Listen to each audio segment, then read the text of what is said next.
Peut-on toujours considérer qu'on a de l'ambition et de l'audace en tant qu'entrepreneur quand en 2025, on continue à faire du business as usual? J'entends par là le fait de continuer à développer son entreprise en privilégiant le profit, la croissance, les richesses, l'accumulation, et en ignorant, soit dans la manière dont on communique, soit de manière générale dans nos actions, tout le contexte social, environnemental et politique qui est légèrement tendax. Alors, pourquoi est-ce que j'aborde ces notions dans cet épisode? Parce que l'ambition et l'audace, ce sont des caractéristiques qui sont souvent attendues chez les entrepreneurs, qui font partie en fait des caractéristiques chez lesquelles beaucoup se reconnaissent et qui font partie a priori de la recette d'un certain succès. La problématique aujourd'hui, c'est que on a oublié, et je vais y revenir, les définitions primaires de ces notions. Et elles sont aujourd'hui teintées d'une certaine vision du succès, de la réussite, qui est très productiviste, pro-croissance, voire hyper-croissance, très centrée sur le profit et sur l'accumulation des capitaux. Et forcément, quand on évolue comme moi dans le milieu du slowpreneuriat, dans le travail de demain, dans le travailler autrement, ces visions de l'ambition et de l'audace, elles ne trouvent pas beaucoup preneurs. J'entends par là que j'ai dans les gens que j'accompagne et dans les gens qui m'entourent, beaucoup de personnes qui ne se sentent pas audacieux ou ambitieux. Pourquoi? Parce que leur priorité n'est pas le profit, mais l'humain ou son environnement, ce qui est quand même très lié. C'est d'autant plus vrai, je crois, chez les indépendants qui entreprennent en solo et qui se sentent souvent peu légitimes d'ailleurs à se dire entrepreneurs parce qu'ils n'ont pas les mêmes ambitions que peuvent l'avoir des entreprises ou des dirigeants. Et je crois que ça s'est accentué d'ailleurs ces dernières années avec l'essor des solopreneurs, c'est-à-dire des personnes qui sont seules, qui n'ont pas de salariés, mais qui aujourd'hui ont des chiffres d'affaires qui dépassent le chiffre d'affaires de certaines TPE. Donc là où avant c'était plus une scission entre entrepreneurs et indépendants freelance, même chez les indépendants et les freelances, il y a des ambitions financières qui sont beaucoup plus hautes. Et ça a pour effet, chez les personnes qui ne sont pas spécialement attirées par la croissance à tout prix, d'avoir beaucoup de mal à se sentir légitimes dans l'ambition et l'audace. Et pourtant, mais je ne vais pas te spoiler tout de suite, on va y revenir. Ce manque de légitimité, il me surprend toujours parce que j'ai beaucoup fait évoluer mes croyances et ma vision de ce que c'est l'ambition et l'audace ces dernières années. Et je ne suis plus du tout impressionnée par ce qui est pourtant connu comme être de hautes ambitions. Par exemple, moi, l'ambition de faire des business à 6 ou 7 chiffres, mais sans, peu importe le business en fait, c'est-à-dire que avoir pour objectif business uniquement le chiffre d'affaires, la marge, le profit, je ne trouve pas ça spécialement ambitieux. Le fait d'avoir l'ambition de disrupter un marché et d'amener une nouvelle vision, un nouvel outil, une nouvelle manière de vendre dans le but de prendre un maximum de parts de marché, là encore, dans cet objectif uniquement capitaliste, ça ne m'impressionne pas non plus.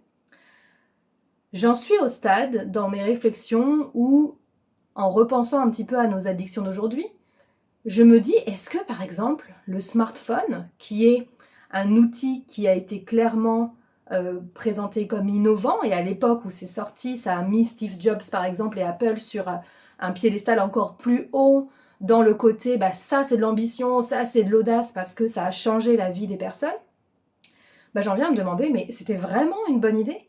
Parce que dans mon souvenir à l'époque, on était déjà hyper content d'avoir des ordinateurs, on était ravis de pouvoir s'envoyer des SMS sur nos téléphones, mais personne, absolument personne, disait « Oh là là, ce dont on aurait besoin vraiment, c'est d'avoir notre ordinateur dans notre poche sur notre téléphone. » C'est-à-dire que la création de cet outil, qui est largement adopté aujourd'hui et dont nombre d'entre nous essayent de se défaire tellement nous sommes devenus addicts, ne répondait pas à un besoin, mais était dans l'anticipation d'un besoin et la création d'une envie.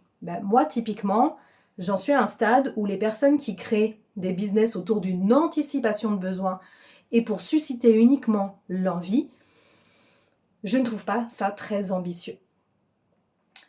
Le problème s'est accentué pour moi cette année, ces dernières années. Pourquoi? Parce que nous sommes dans une certaine crise et c'est impossible à ignorer. Il n'est pas possible aujourd'hui, quand on entreprend, qu'on s'informe, qu'on va un petit peu sur les réseaux sociaux ou qu'on échange avec des clients, etc. On ne peut pas, ne serait-ce que par veille sur ce qui se passe et pour développer son business, ignorer la crise climatique, sociale, environnementale, politique. Ce qui peut arriver, c'est d'avoir une omission par ignorance, c'est-à-dire, par exemple, quand on fait partie des personnes privilégiées, ne pas se rendre compte de la réalité de certaines minorités, réalités qu'on ne vit pas, et comme ce sont des réalités qui ne vont pas être très médiatisées, il peut arriver que, en effet, on n'en tienne pas compte parce qu'on ne savait pas que ça existe. Ce qui n'empêche pas, quand on en a connaissance, de se demander comment est-ce que notre business peut faire mieux à ce niveau-là. Mais les enjeux climatiques, sociaux et politiques, ces enjeux-là sont tellement omniprésents dans les actualités, dans les médias, qu'on ne peut pas passer à côté. Je veux dire, personne n'est passé à côté de ce qui s'est passé à côté de Valence, à Mayotte et à Los Angeles ces derniers mois. Personne n'est passé à côté du fait que l'extrême droite en France, partout en Europe et dans le monde, est en train de faire une montée en flèche. Personne n'est passé à côté, je pense, du comeback bien vénère de Donald Trump, avec en bras de bras Elon Musk, qui était l'idole de beaucoup d'entrepreneurs, et qui nous a fait un petit salut nazi pendant la cérémonie d'investiture. Et on peut débattre pendant longtemps sur le fait que, mais non, c'était pas un salut nazi. C'est pareil, on peut pas penser que quelqu'un comme Elon Musk, avec la culture qu'il a, ignore que ce geste-là pourrait être mal interprété au point de le répéter une seconde fois. Donc, je viens à ça pour dire quoi? C'est qu'aujourd'hui, à mon sens, faire du business as usual, c'est un choix. Un choix qui peut être parce qu'en tant qu'entrepreneur, on est très dépolitisé et que nombre d'entre nous ont l'impression que le côté politique et le fait de s'intéresser à ces sujets et d'être engagé sur ces sujets, c'est pas notre rôle. C'est vrai qu'on n'est pas très politisé, c'est peut-être un tort. À peu près, il ne faut pas s'étonner, par exemple, que nous soyons absents d'à peu près tous les programmes des partis politiques en France.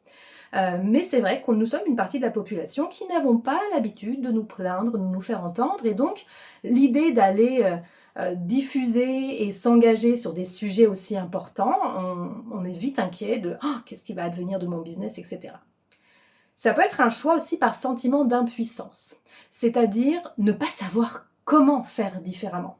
Parce qu'il y a une réalité aussi qu'il ne faut pas nier, c'est que nous sommes dans une société et un écosystème entrepreneurial qui est très capitaliste, pro-croissance, productiviste, qui pousse tout le monde dans ce sens-là. Et même si ces dernières années, beaucoup d'entreprises ont fait d'immenses efforts et de progrès sur les sujets de la RSE, par exemple, n'oublions pas que c'est d'une part parce qu'il y a des réglementations qui sont en place et que elles ne sont pas tellement le choix et que c'est ça qui les a fait bouger pour beaucoup.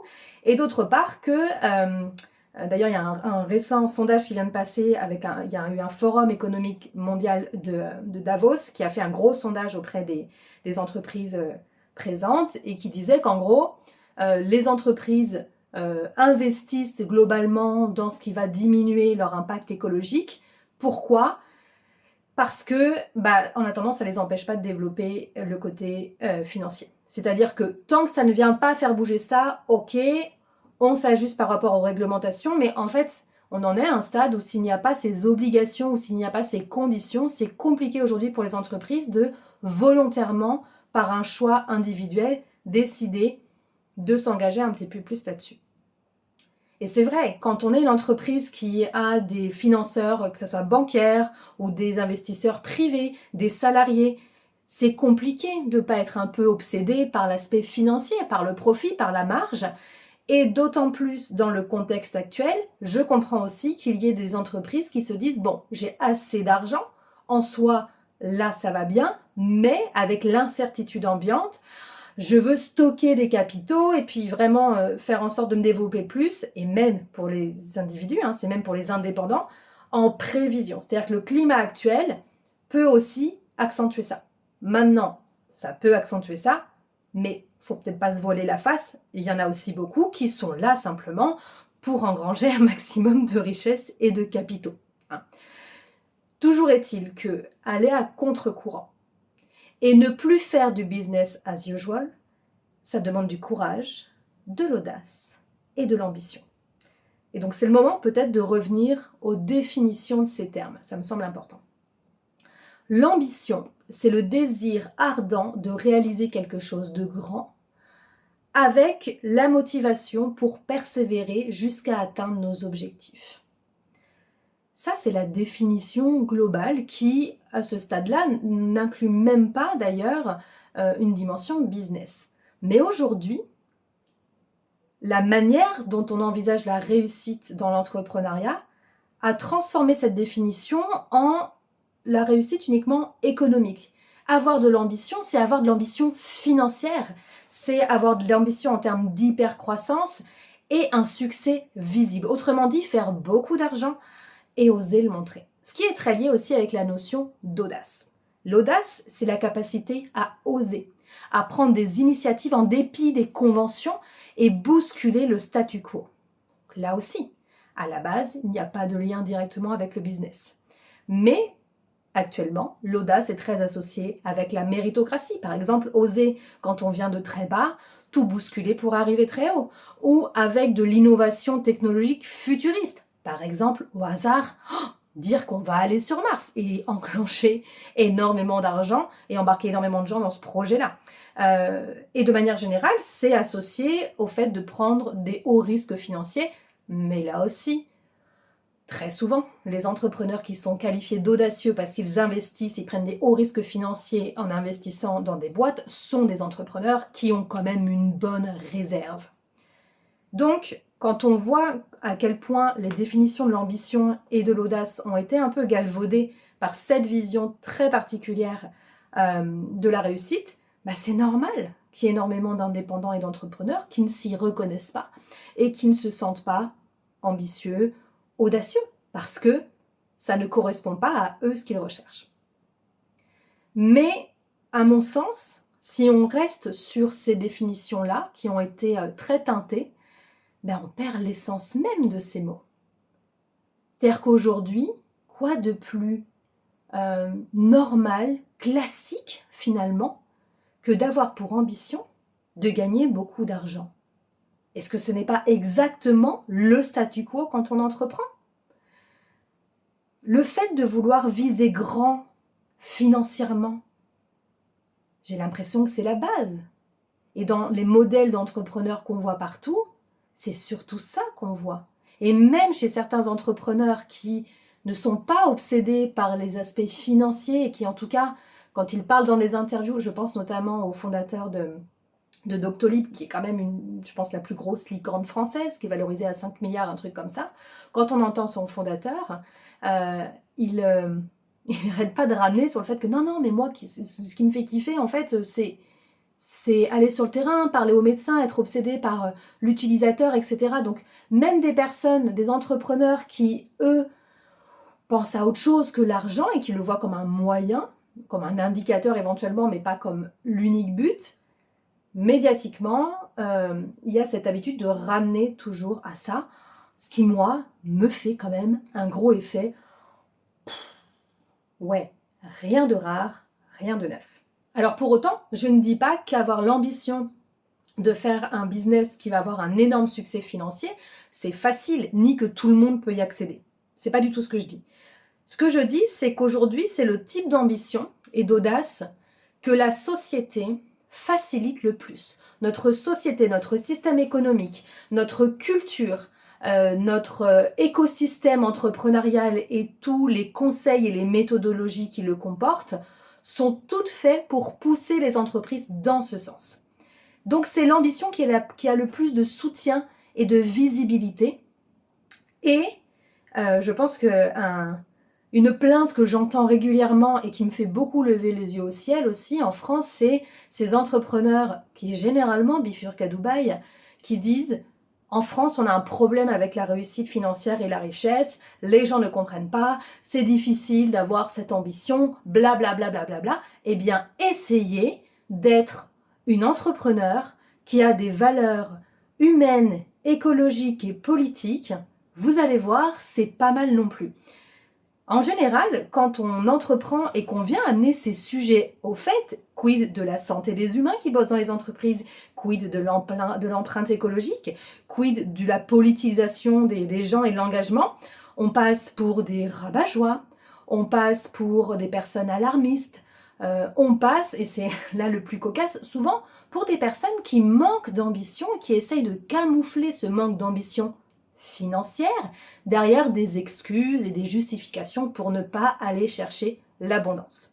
Donc, j'avoue que ça m'émeut peu quand j'entends des personnes chouiner parce qu'en France, nous n'aimons pas les riches. Je crois qu'on n'aime surtout pas certains riches, mais c'est un autre débat. Toujours est-il que c'est vrai. Quand on veut monter une boîte en tenant compte des grands enjeux de notre époque, les enjeux réels, bah c'est plus compliqué. Et c'est vrai que c'est un casse-tête, c'est plus difficile. Et ce qui est assez marquant, par exemple, il y a eu un rapport en 2022 du GEM qui montrait qu'il y a un gros écart d'attention, entre l'intention de faire mieux, donc notamment de prendre ces décisions en tenant compte des questions environnementales et de l'inclusivité, donc sociale, et ce qui se fait réellement. C'est-à-dire qu'en gros, en comparant les entreprises qui sont déjà installées et les nouveaux entrants, à 65-75%, ils ont l'intention ferme de prendre leurs décisions en fonction de tout ça, en fonction de l'humain.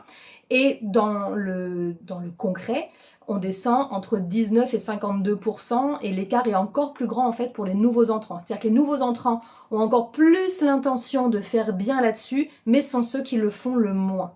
Et c'est vrai qu'encore une fois, on n'a pas un écosystème qui nous aide à ça. Ce qui est intéressant de regarder aussi comme statistique, il y a eu un baromètre de l'entrepreneuriat qui a été fait par CCI France en 2024 et qui montre que parmi les principaux défis relevés par les entrepreneurs, à 45%, il y a la rentabilité, donc la notion financière. À 24%, la gestion des ressources humaines, le recrutement et la rétention des talents. Et à 14%, la transition écologique. Alors la bonne nouvelle, c'est que c'est la première fois que ça arrive dans ce baromètre. Mais il y a quand même un énorme décalage, c'est-à-dire que on en parle beaucoup, et puis c'est vrai que le travail fait autour de la RSE aide à ça. Encore une fois, il y a eu aussi beaucoup de réglementations, donc que ça soit au cœur des sujets, il y a aussi une question de se mettre aux normes. Donc oui, c'est une bonne nouvelle, mais on voit quand même que l'écart, il est encore grand. Donc oui, faire du business as usual, c'est beaucoup plus simple. Et ce que je remarque, c'est que les excuses pour ne pas le faire sont nombreuses aussi. Et là, c'est un petit retour de bâton pour quand j'entends que dans le slowpreneuriat, on manque d'ambition et que c'est une excuse.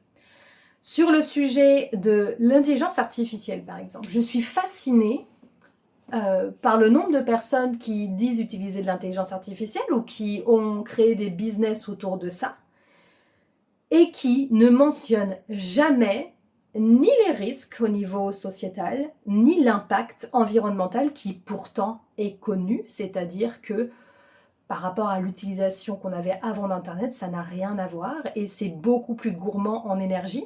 Et je pense que c'est quelque chose qu'il faut savoir. Et je dis ça, j'utilise l'intelligence artificielle et j'essaye de l'utiliser avec le plus de parcimonie et de conscience possible à cause de ça. Et si j'arrive à trouver des solutions pour m'en passer, je n'aurai pas l'impression de passer à côté de quelque chose. Et je suis toujours en recherche de ces solutions-là.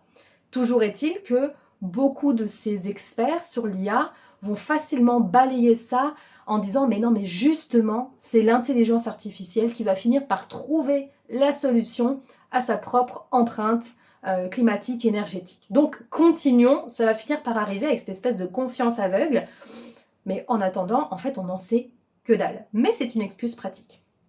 Quand on interroge les entreprises sur leur impact sur la biodiversité, parce qu'il n'y a pas que l'empreinte carbone non plus, on a au choix des climato-sceptiques, des personnes qui se disent mais oui mais moi je suis une petite entreprise, je suis un indépendant, ça c'est les grosses entreprises qui ont des impacts là, alors que en fait en nombre il y a plus de petites entreprises, donc individuellement peut-être, mais c'est une bonne question à se poser parce qu'on est nombreux.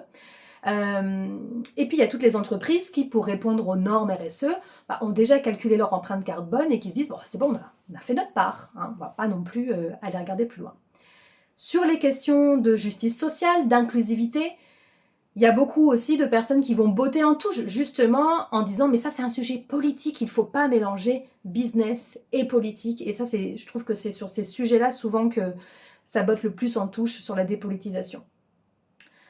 Quid des business dont l'objectif est d'aider les autres à engranger plus de richesses, être plus productif pour pouvoir produire plus, vendre plus, etc. Donc ça englobe beaucoup de business et qui, par là, renforce l'idée que la réussite, c'est accumuler toujours plus de capitaux.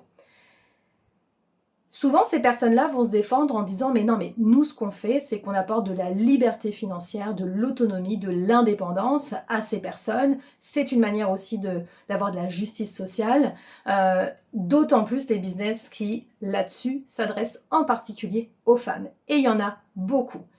Et s'il vous plaît, est-ce qu'on pourrait arrêter de surfer sur le féminisme et les inégalités de genre pour justifier la décadence. C'est-à-dire que permettre aux gens de gagner assez et de rétablir l'équilibre, ça ne veut pas dire que gagner assez, c'est forcément faire des business à 7 chiffres et devenir millionnaire, s'il vous plaît. Il y a un juste milieu et je suis la première à défendre l'idée que les femmes doivent gagner en autonomie financière et qu'il faut réduire l'écart financier entre hommes et femmes, mais nous n'avons pas besoin d'être millionnaires et toutes millionnaires pour pouvoir être indépendantes financièrement.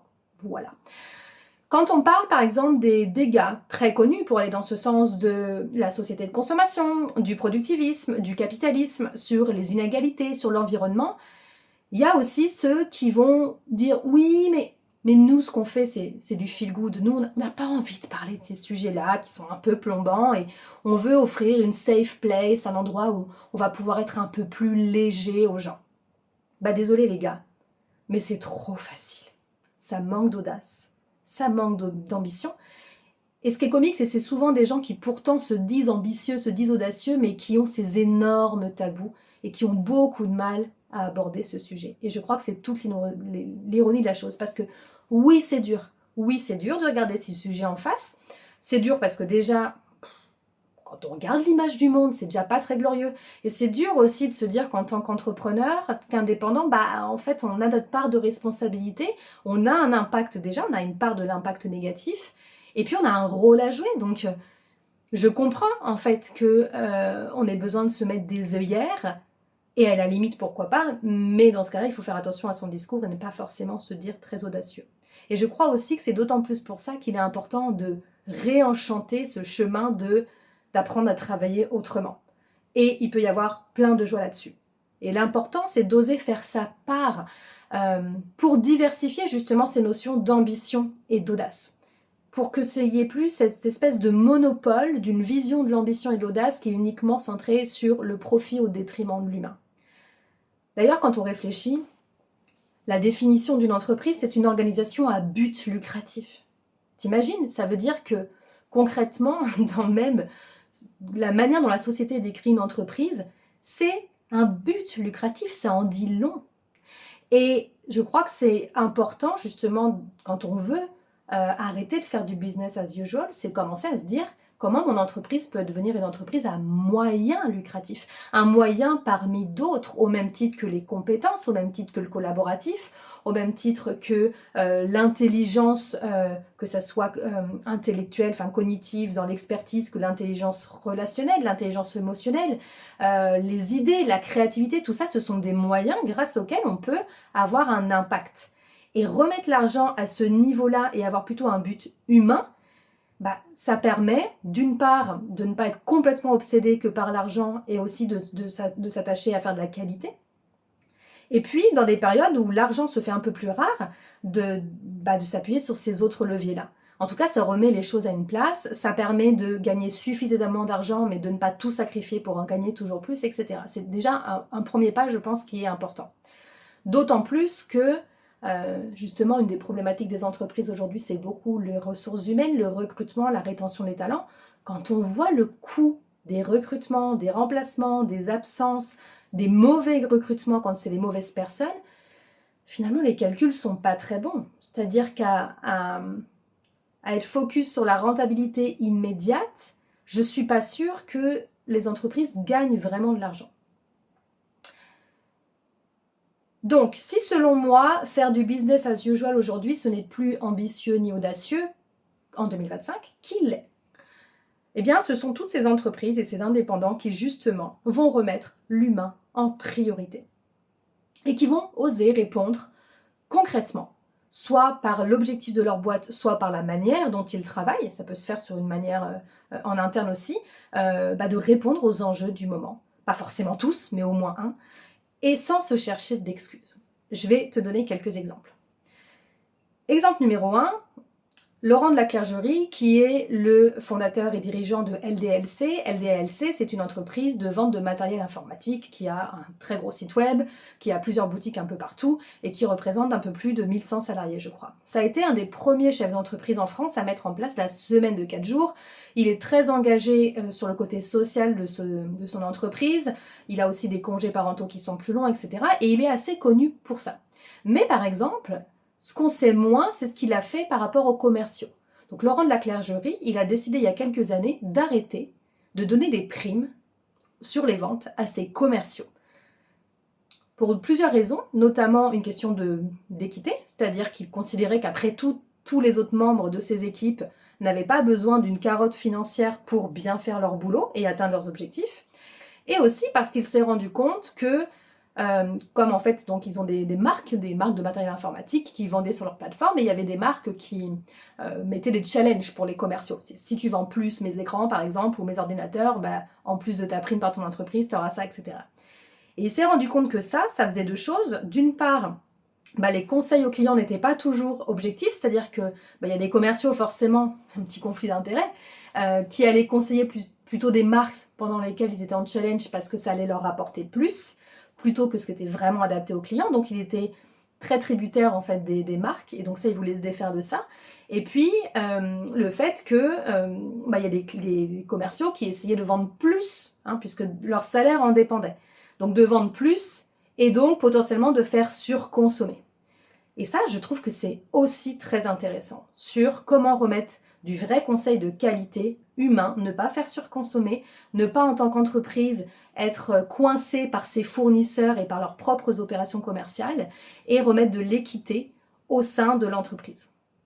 Autre exemple, Carline et Baptiste Amin qui ont fondé Pimpan. Pimpan, c'est une entreprise qui fabrique des produits de soins et pour la maison en limitant les déchets. Donc ce sont des produits déjà en poudre, on mélange l'eau à la maison, ou sans déchets ou des déchets recyclables, et qui sont donc déjà par essence, leur projet est très ancré écologique et répond à un enjeu. Mais même au niveau de leur entreprise, ils ont lancé leur entreprise il y a, je crois, un peu plus de 3 ans, déjà dès le départ en semaine de 4 jours, en 100% télétravail pour les postes qui le permettent. Ils sont très engagés aussi sur le bien-être et sur la mesure du bien-être de leurs salariés. Ils sont assez connus pour ça. Mais pour moi, ce qui a été hyper marquant aussi, ce qui permet d'aller plus loin, c'est que ces derniers mois, ils ont ouvert leur propre usine de production dans une petite ville de Normandie, ce qui fait que ça recrée de l'emploi et ça remet du dynamisme dans une zone rurale. Et ça, punaise, si ça, c'est pas répondre à un enjeu réel où les zones rurales sont très décentralisées, ce qui oblige tout le monde à aller vers les grandes villes avec tous les problèmes de transport, de logement et d'augmentation des loyers qui existent, mais ça, c'est un problème sacrément concret auquel ils répondent. Autre exemple, Marine Alaric, la fondatrice du Cocon, qui a fondé un concept de coworking adossé à une crèche pour permettre aux parents entrepreneurs indépendants ou salariés en télétravail, en remote, de pouvoir faire garder leur enfant au même endroit que là où ils travaillent.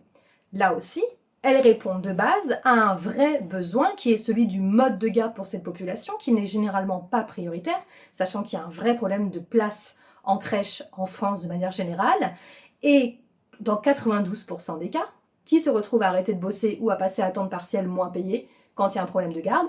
La maman dans les couples hétéros. Donc elle, ça a été son histoire, elle a monté un concept autour de ça, donc là aussi elle répond déjà à quelque chose de très concret.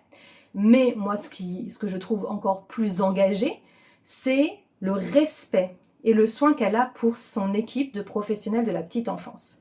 C'est un secteur qui est très compliqué, je pense que là aussi ça a été difficile de passer à côté. Et par exemple, le taux d'encadrement qu'elle permet, il est beaucoup plus élevé que les minimums demandés. Pourquoi? Parce qu'elle veut que ces professionnels ne soit pas avec une responsabilité d'avoir beaucoup d'enfants pour une personne et elle veut qu'elle soit à l'aise. Forcément, ça grignote sur sa marge. Elle pourrait concrètement par rapport aux normes avoir moins de personnel, mais ça veut dire que sur le moment c'est moins confortable pour ses équipes. S'il y en a une qui est malade, c'est encore pire. Et moi, pour avoir été avant dans d'autres crèches, je vois ce que ça donne quand on donne son enfant et qu'on voit que le personnel n'est pas assez grand nombre. C'est quand même un peu flippant. Donc, elle est très engagée là-dessus et elle responsabilise aussi beaucoup les parents sur le fait de venir chercher leurs enfants à l'heure, notamment à la fin de la crèche. Pourquoi? Parce que c'est professionnel aussi, elles ont des enfants et elles ont le droit de partir à l'heure pour aller chercher leurs enfants et ne pas avoir une chaîne de retard comme ça. Je suis bien placée pour voir tout ça parce que le cocon, c'est là que je suis avec mon fils cadet depuis 2 ans et moi, cette attention aux équipes, je trouve ça très marquant chez Marine. Et ça, c'est une manière, là aussi, de répondre à des enjeux concrets, d'être engagé et de ne pas privilégier le profit au détriment de l'humain. Dernier exemple sur les chefs d'entreprise, après je passerai à des exemples sur les indépendants. Édouard Pic, qui est le directeur général de Clinitex. Clinitex, c'est une entreprise de nettoyage avec plus de 4000 personnes dans l'équipe, 18 agences partout en France. Typiquement, les entreprises de nettoyage, on est sur ces métiers qui sont très dénigrés, qui sont considérés comme des travails pénibles, qui ne font pas très envie, etc. Et quand il a repris l'entreprise, il a décidé de gérer son entreprise un peu comme on gère les enfants dans une école Montessori, c'est-à-dire beaucoup basé sur la confiance, sur l'autonomie. Et lui aussi, il mesure énormément le bien-être, la satisfaction des équipes. Il a une transparence des salaires totale et il fonctionne sur la confiance, notamment par exemple sur les notes de frais. Et pourquoi je vous parle de lui? J'ai entendu parler de lui récemment par Samuel Durand, qui le met en avant sur son prochain événement, parce que comme il est sur la confiance, il a eu un directeur d'agence qui a bafoué cette confiance et qui, en termes de notes de frais, a franchement abusé. Et donc, réflexe de beaucoup de personnes dans ce cas-là, c'est je vais remettre du contrôle. Mais lui, il a décidé de ne pas pénaliser l'immense majorité qui respectait cette confiance-là pour une personne qui ne la respectait pas. Et ça, pour moi, c'est mettre l'humain en premier. Parce que, évidemment, quand il y a un gros trou dans la trésorerie parce qu'il y a quelqu'un qui abuse, ça peut être tentant de se dire « Ah là là, non, mais il faut faire attention à la marge ». Il a fait un choix différent. Et ça, c'est une manière aussi de replacer l'humain au centre. Chez les indépendants, des exemples, j'en vois tous les jours dans les personnes que j'accompagne. Par exemple, les indépendantes qui font du marketing, qui ont des compétences en marketing et qui cherchent comment mettre ces compétences, notamment en persuasion, au service d'enjeux sociaux, environnementaux, pour travailler avec des boîtes qui, elles aussi, ont besoin de convaincre sur ces sujets-là. Je vois aussi de l'audace et de l'ambition chez mes clientes qui ont des réalités de vie, soit par rapport à leur parentalité, soit par rapport à leur vécu psychologique, soit par rapport à des maladies chroniques qui font qu'elles ne rentrent pas dans le moule de l'entrepreneuriat traditionnel et qu'elles ne peuvent pas travailler autant que les autres. Et pourtant, elles ont envie de gagner leur vie. Et je vous assure que quand on arrive en disant « Voilà, il va falloir que j'arrive à développer un business en maximum 20 heures par semaine et potentiellement il y a une semaine par mois où je ne vais pas pouvoir travailler, mais je veux quand même avoir de quoi me dégager 2000 € par mois de revenus », c'est sacrément audacieux. Je le vois aussi chez toutes celles qui ont envie de développer leur business sans être sur les réseaux sociaux à une heure où on nous martèle le fait que c'est impossible de faire autrement. Et ça, cette décision forte, ancrée de se dire « je vais développer mon activité, mais sans passer par des moyens qui ne correspondent pas à mes valeurs », ça, c'est sacrément ambitieux. En fait, toutes ces personnes, pour moi, elles sont audacieuses parce qu'elles osent bouleverser les normes établies justement quand personne n'y croit. Carline et Baptiste Amin, dont je vous parlais de Pimpan, ils sont passés l'année dernière dans Qui veut être mon associé et tous ces choix qu'ils ont fait pour leur équipe a fait que même si les investisseurs croyaient au projet, ils les ont recalés à cause de ça. Et c'est là pour moi quelle est l'ambition et l'audace. C'est de ne pas se laisser arrêter par tout ça et de continuer quand même et d'arriver à prouver que ça marche. Et je trouve que à l'heure où les plus grands patrons de la tech sont en train de prêter gentiment allégeance à Donald Trump, quitte à retourner sévèrement leur veste parce que certains soutenaient Kamala Harris, oui Zuckerberg, on t'a vu, finalement, faire passer ses valeurs, son honneur, son amour-propre avant le profit, ça c'est ambitieux, ça c'est l'audace en 2025. Aussi parce qu'on est dans une société très polarisée, c'est vrai, c'est-à-dire que cette recherche de la croissance et cette défense de la croissance à tout prix du capitalisme, elle n'a jamais été aussi forte. Et donc, lutter contre ça représente une très forte ambition à mon sens. Alors, je crois que plus on va collectivement ringardiser le business as usual, plus on va valoriser d'autres formes d'ambition, et plus ça nous permettra d'avoir des entreprises qui sont réellement au service du mieux. Et peut-être qu'en écoutant cette vidéo ou en podcast, si tu l'écoutes en podcast, tu te rendras compte que tu t'es mis des œillères et c'est pas grave. L'important à ce stade, c'est de te demander sur quel sujet vrai, quel sujet engagé, sur quelle problématique réelle du moment est-ce que tu peux faire mieux. Que ça soit par l'intention de ton entreprise, la mission de ton entreprise ou la manière dont tu le gères. Alors, je sais que tout ça, ça fait une ambiance assez lourde, mais je te garantis que quand on commence à ouvrir le voile sur tout ça et qu'on se responsabilise, le chemin, lui, est beaucoup plus réjouissant, beaucoup plus épanouissant. Et crois-moi, l'humain, c'est beaucoup plus chaleureux que la froideur des pièces de monnaie. Sur ce, je te dis à très vite.